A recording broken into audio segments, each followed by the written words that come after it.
नमस्कार, India news का digital platform देख रहे हैं आप और आपके साथ मैं हूं अपूर्वा सिंह।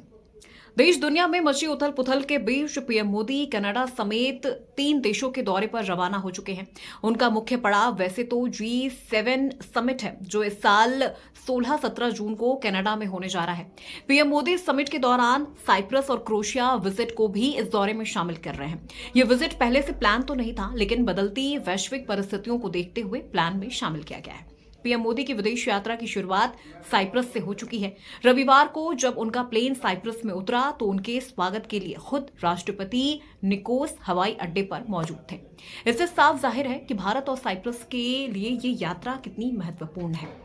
अब यहाँ आपको बताते हैं कि पिछले 2 दशकों में किसी भारतीय प्रधानमंत्री की ये पहली साइप्रस यात्रा है।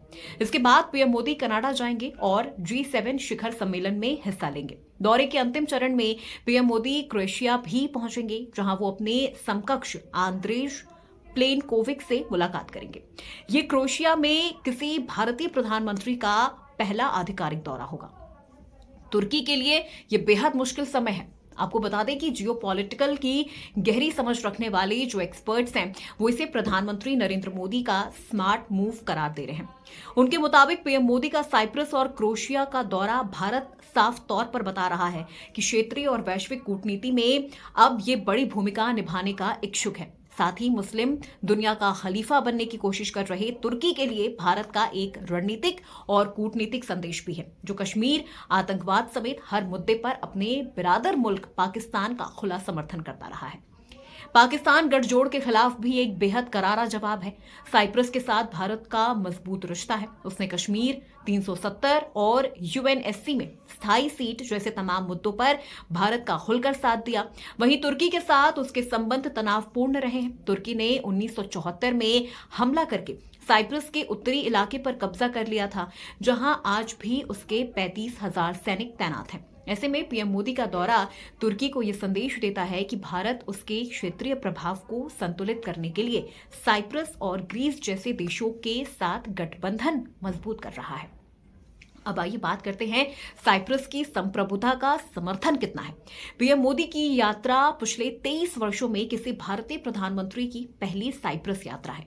इस यात्रा से दोनों देशों के संबंध और ज्यादा मजबूत हो जाएंगे, जिससे तुर्की की अंतर्राष्ट्रीय मंचों पर और सहजता बढ़ेगी।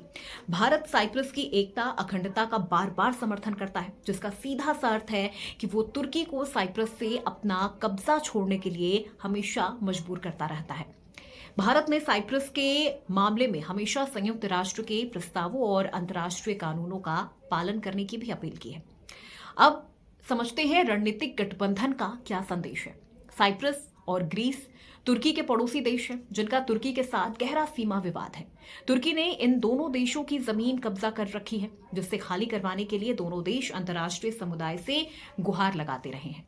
भारत का इन दोनों देशों को समर्थन रहा है। ग्रीस और साइप्रस ने भी आतंकवाद और कश्मीर जैसे मुद्दों पर भारत का समर्थन किया है। ऐसे में भारत का साइप्रस के साथ सहयोग विशेष रूप से रक्षा और सुरक्षा के क्षेत्र में तुर्की को यह संदेश देता है कि भारत अपने मित्र देशों के साथ मिलकर क्षेत्रीय स्थिरता के लिए काम करेगा।